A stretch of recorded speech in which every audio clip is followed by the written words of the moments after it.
Conte de Noël par Charles Dickens. 5e couplet. La conclusion. C'était une colonne de lit. Oui, et de son lit encore, et dans sa chambre bien mieux. Le lendemain lui appartenait pour s'amender et réformer sa vie.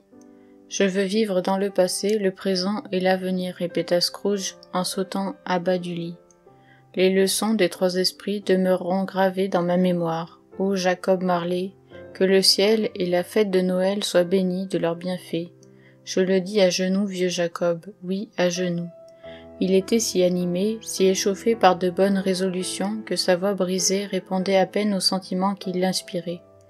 Il avait sangloté violemment dans sa lutte avec l'esprit, et son visage était inondé de larmes. « Ils ne sont pas arrachés, s'écria Scrooge, embrassant un des rideaux de son lit. « Ils ne sont pas arrachés, ni les anneaux non plus. Ils sont ici, je suis ici.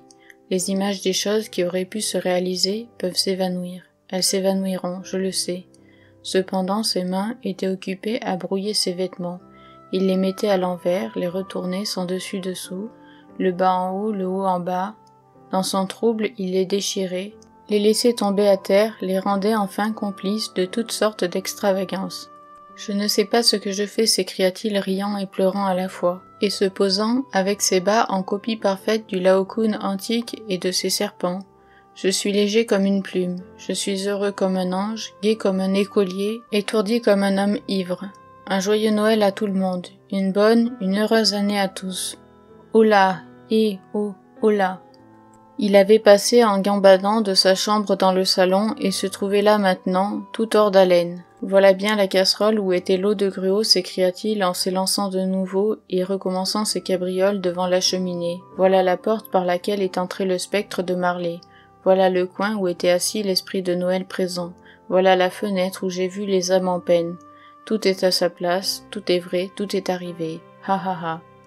Réellement, pour un homme qui n'avait pas pratiqué depuis tant d'années, c'était un rire splendide, un des rires les plus magnifiques, le père d'une longue lignée de rires éclatants. « Je ne sais quel jour du mois nous sommes aujourd'hui, » continua Scrooge. « Je ne sais combien de temps je suis demeuré parmi les esprits. Je ne sais rien. Je suis comme un petit enfant. Cela m'est bien égal. Je voudrais bien l'être, un petit enfant. Et hola, hola, hé. » Il fut interrompu dans ses transports par les cloches des églises qui sonnaient le carillon le plus folichon qu'il eût jamais entendu. Ding, dang, dong, boum, boum, ding, dang, dong, boum, boum, boum, dong, ding, dang, dong, boum. Oh, superbe, superbe. Courant à la fenêtre, il l'ouvrit et regarda dehors. Pas de brume, pas de brouillard. Un froid clair, éclatant, un de ces froids qui vous égayent et vous ravigotent. Un de ces froids qui sifflent à faire danser le sang dans vos veines. Un soleil d'or, un ciel divin, un air frais et agréable, des cloches en gaieté. Oh, superbe, superbe. Quel jour sommes-nous aujourd'hui, cria Scrooge de sa fenêtre à un petit garçon endimanché, qui s'était arrêté peut-être pour le regarder. Hein, répondit l'enfant ébahi. Quel jour sommes-nous aujourd'hui, mon beau garçon, dit Scrooge. Aujourd'hui, repartit l'enfant, mais c'est le jour de Noël. Le jour de Noël, se dit Scrooge. Je ne l'ai donc pas manqué. Les esprits ont tout fait en une nuit. Ils peuvent faire tout ce qu'ils veulent, qui en doute? Certainement qu'ils le peuvent. « Hola, mon beau petit garçon. »« Hola, répondit l'enfant. Connais-tu la boutique du marchand de volailles au coin de la seconde rue? Je crois bien. Un enfant plein d'intelligence, dit Scrooge. Un enfant remarquable. Sais-tu si on a vendu la belle dinde qui était hier en montre? Pas la petite, la grosse. Ah, celle qui est aussi grosse que moi? Quel enfant délicieux, dit Scrooge. Il y a plaisir à causer avec lui. Oui, mon chat. Elle y est encore, dit l'enfant. Vraiment, continua Scrooge. Eh bien, va l'acheter. Farceur, s'écria l'enfant. Non, dit Scrooge, je parle sérieusement. Va l'acheter et dis qu'on me l'apporte. Je leur donnerai ici l'adresse où il faut l'apporter. Reviens avec le garçon et je te donnerai un shilling. Tiens, si tu reviens avec lui en moins de 5 minutes, je te donnerai un écu. L'enfant partit comme un trait. Il aurait fallu que l'archer eût une main bien ferme sur la détente pour lancer sa flèche moitié seulement aussi vite. « Je l'enverrai chez Bob Cratchit » murmura Scrooge en se frottant les mains et éclatant de rire. « Il ne saura pas d'où cela lui vient. Elle est 2 fois grosse comme Tiny Tim. Je suis sûr que Bob goûtera la plaisanterie. Jamais Joe Miller n'en a fait une pareille. Il écrivit l'adresse d'une main qui n'était pas très ferme, mais il l'écrivit pourtant, tant bien que mal, et descendit ouvrir la porte de la rue pour recevoir le commis du marchand de volailles. Comme il restait là, debout à l'attendre, le marteau frappa ses regards. « Je l'aimerai toute ma vie », s'écria-t-il en le caressant de la main. « Et moi, qui, jusqu'à présent, ne le regardais jamais, je crois. » Quelle honnête expression dans sa figure. Ah, le bon, l'excellent marteau. Mais voici la dinde. Oh là, et houp, houp. Comment vous va? Un joyeux Noël. C'était une dinde, celle-là. Non, il n'est pas possible qu'il se soit jamais tenu sur ses jambes, se vola-t-il. Il les aurait brisées en moins d'une minute, comme des bâtons de cire à cacheter. Mais j'y pense. Vous ne pourrez pas porter cela jusqu'à Camdenton, mon ami, dit Scrooge. Il faut prendre un cab. Le rire avec lequel il dit cela, le rire avec lequel il paya la dinde, le rire avec lequel il paya le cab, et le rire avec lequel il récompensa le petit garçon, ne fut surpassé que par le fou rire avec lequel il se rassit dans son fauteuil, essoufflé, hors d'haleine, et il continua de rire jusqu'aux larmes. Ce ne lui fut pas chose facile que de se raser, car sa main continuait à trembler beaucoup, et cette opération exige une grande attention, même quand vous ne dansez pas en vous faisant la barbe. Mais il se serait coupé le bout du nez, qu'il aurait mis tout tranquillement sur l'entaille un morceau de taffetas d'Angleterre, sans rien perdre de sa bonne humeur. Il s'habilla, mit tout ce qu'il avait de mieux, et sa toilette faite, sortit pour se promener dans les rues. La foule s'y précipitait en ce moment, telle qu'il l'avait vue en compagnie du spectre de Noël présent. Marchant, les mains croisées derrière le dos, Scrooge regardait tout le monde avec un sourire de satisfaction. Il avait l'air si parfaitement gracieux, en un mot, que 3 ou 4 jeunes gaillards ne purent s'empêcher de l'interpeller. « Bonjour, monsieur. Un joyeux Noël, monsieur. » Et Scrooge affirma souvent, plus tard, que, de tous les sons agréables qu'il avait jamais entendus, ceux-là avaient été, sans contredit, les plus doux à son oreille. Il n'avait pas fait beaucoup de chemin lorsqu'il reconnut, se dirigeant de son côté, le monsieur à la tournure distinguée qui était venu le trouver la veille dans son comptoir, et lui disant « Scrooge et Marley, je crois ». Il sentit une douleur poignante lui traverser le cœur à la pensée du regard qu'allait jeter sur lui le vieux monsieur au moment où ils se rencontreraient, mais il comprit aussitôt ce qu'il avait à faire et prit bien vite son parti. « Mon cher monsieur, dit-il en pressant le pas pour lui prendre les 2 mains, comment vous portez-vous? J'espère que votre journée d'hier a été bonne. C'est une démarche qui vous fait honneur. Un joyeux Noël, monsieur. Monsieur Scrooge? Oui, c'est mon nom. Je crains qu'il ne vous soit pas des plus agréables.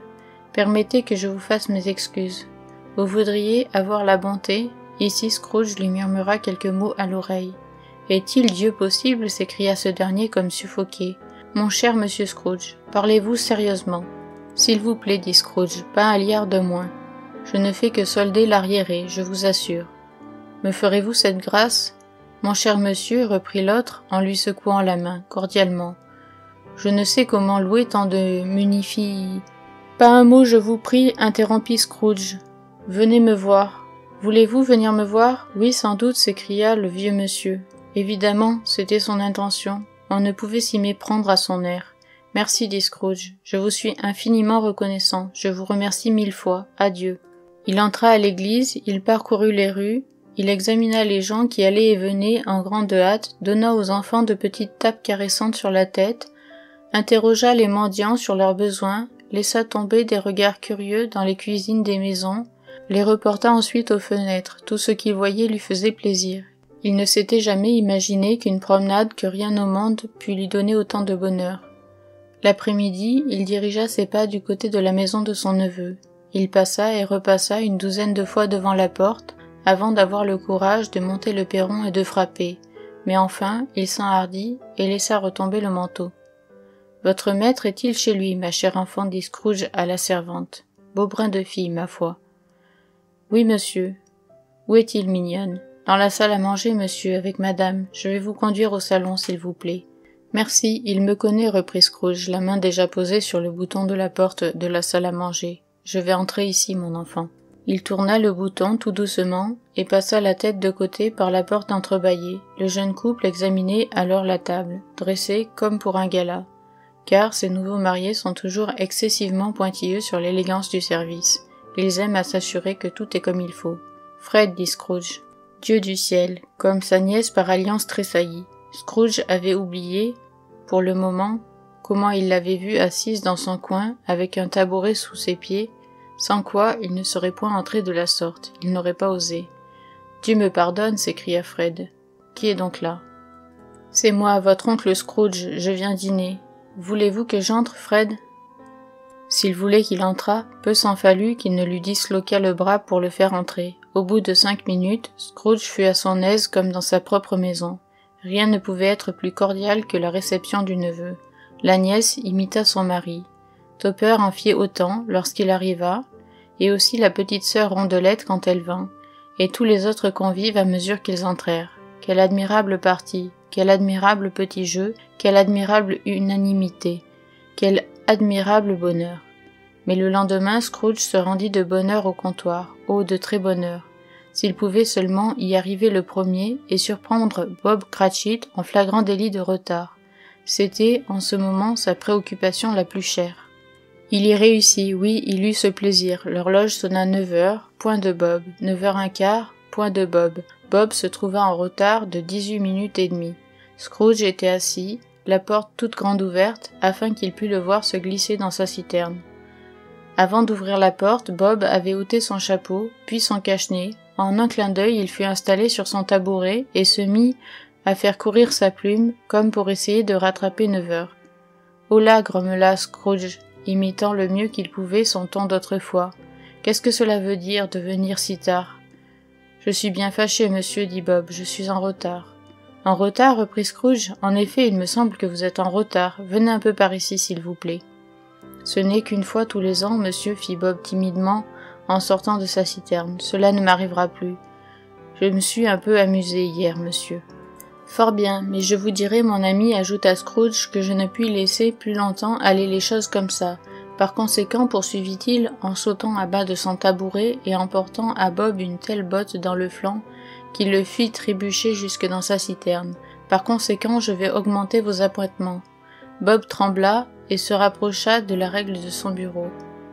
Il eut un moment la pensée d'en asséner un coup à Scrooge, de le saisir au mollet et d'appeler à l'aide les gens qui passaient dans la ruelle pour lui faire mettre la camisole de force. « Un joyeux Noël, Bob, » dit Scrooge avec un air trop sérieux pour qu'on puisse y méprendre, et en lui frappant amicalement sur l'épaule. « Un plus joyeux Noël, Bob, mon brave garçon, que je ne vous ai souhaité depuis de longues années.